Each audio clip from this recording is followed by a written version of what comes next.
So I think now not only is it getting harder not to repeat, but it's getting harder to be profound, because I think that was exactly where I was taking things away from this, not only in just being better business people. You know, SHRM put together this year in their national conference what I consider the best in a long, long time. The agenda was smart, great people, and Conrad Venter, from the Chief Human Resource Officer for Deutsche Bank, gave an unbelievable presentation, and his whole platform was around, we need to be business people with a specialty in human resources, or a specialty in recruiting, or a specialty in talent. But first, we must be business people.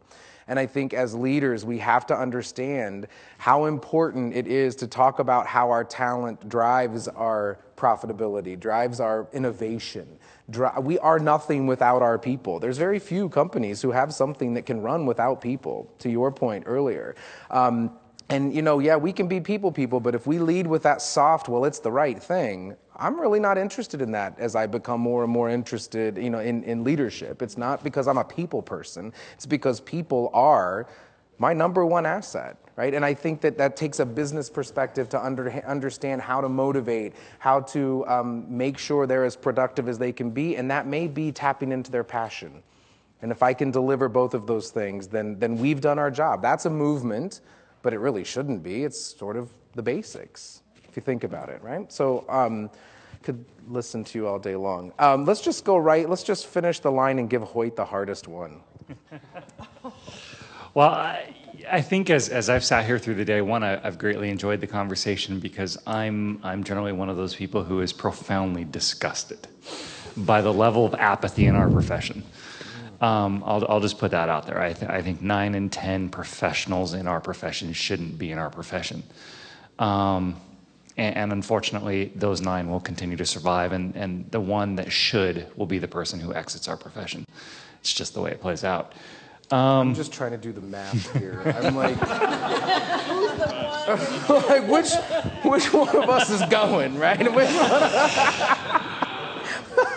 But I think one of the things that also comes to mind, and it goes back to an executive committee session that I had with the executives from Whirlpool a few years ago now. The CFO, in a rather heated tone, looked across the room at their chief counsel and said, "It's not your job to tell me what I can't do. It's your job to tell me or figure out how to do what I need to do." And that's the role that we have to take. And it was evident in the branding session. It's evident in everything that was talked about today. It's our job to be the experts on the systems that accomplish what the business needs to do. So it's not our people that are our best asset.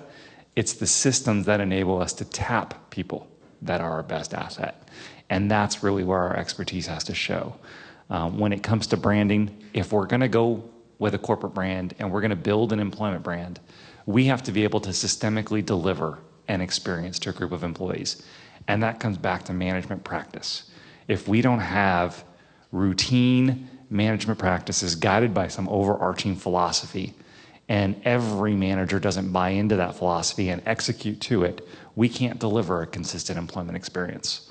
And if we can't deliver that experience, we'll never have a true employment brand. We'll have a lie, which is what most organizations who have an employment branding program today have. They have a structured lie.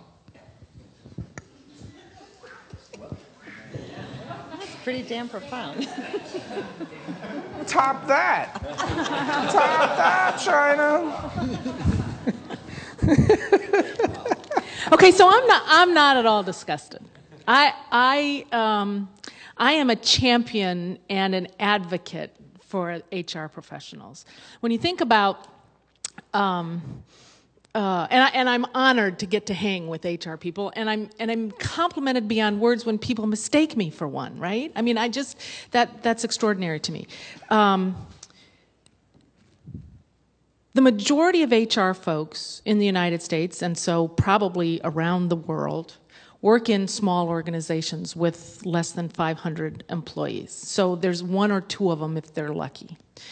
And I think they know a lot about their business. And I think as they head into 2011, there are fewer of them putting out more fires today than there were a year ago or 2 years ago. And they're caught in between the rock and the hard place of understanding what the challenges are as they look forward, clearly understanding what the talent management issues are, and being inundated, because there are fewer of them, right?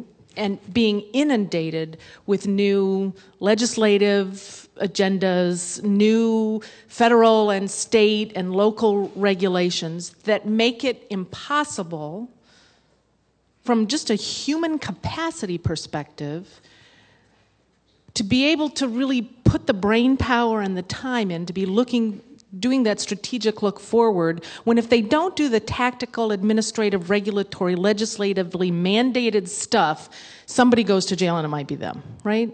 So I actually, through my years running consulting businesses in the HR space, and my wonderful gift of 3 years at the top of SHRM, have come to appreciate the difficulty of the HR role in 95% of the organizations, probably in the world, but certainly in the United States. So, yeah, there's lots of opportunity to do more and to leverage more.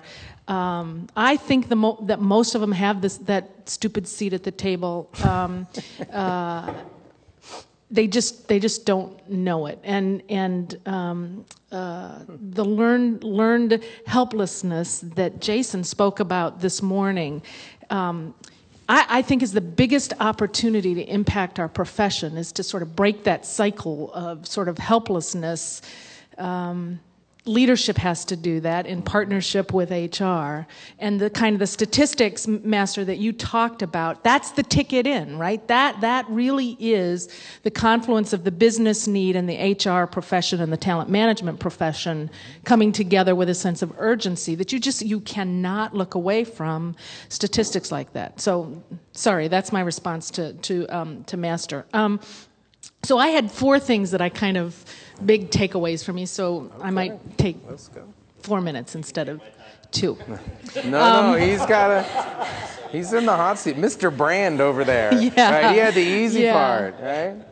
So I'm trying to figure out what order to do them. So 2 of the things we didn't talk about today, when we talked about talent management in all of its phases, and we talked about the intersection of people and business, was the macro environment that we're all living in, right? We're living in the macroeconomic environment. Mm-hmm. We're living in the United States and in other parts of the world. We're living in a legislative environment that would sort of make HR people feel like they've got a bullseye on their back. Certainly business leaders with bullseyes on their back. So that's the context in which we're all trying to ply this trade and make these kinds of differences. And I think we can't forget to look at the macro environment that we're all dealing with, and we sort of didn't really address that today. So I just wanted to address, just sort of mention that.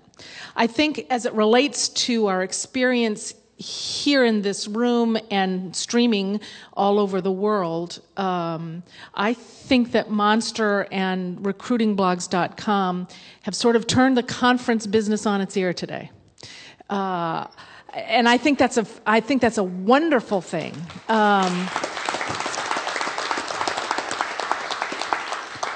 think we have to find a way to make the business model work.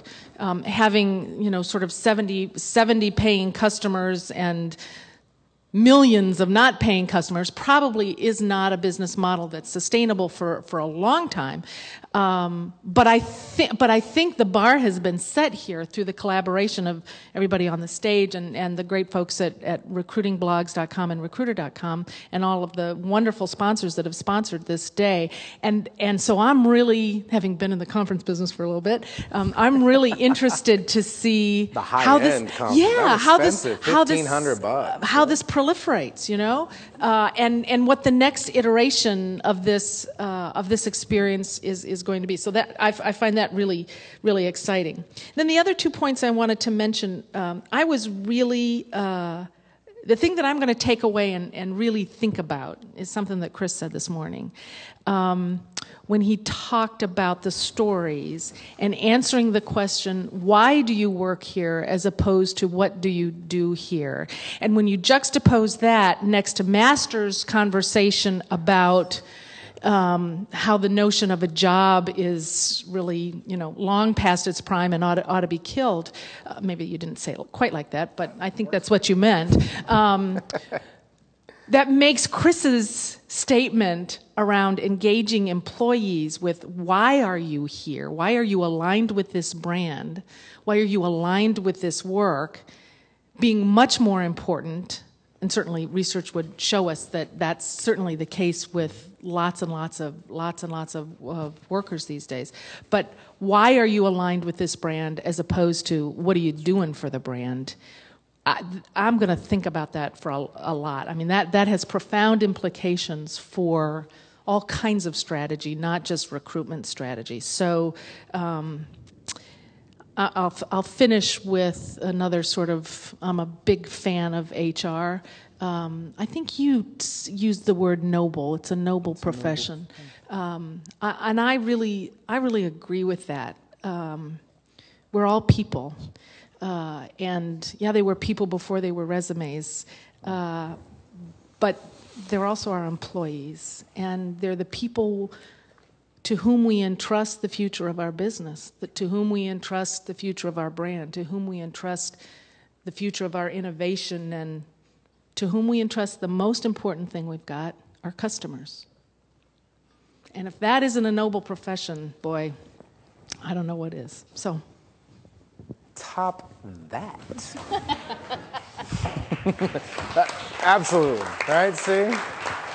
Get the hair on the back of your neck down, right? See?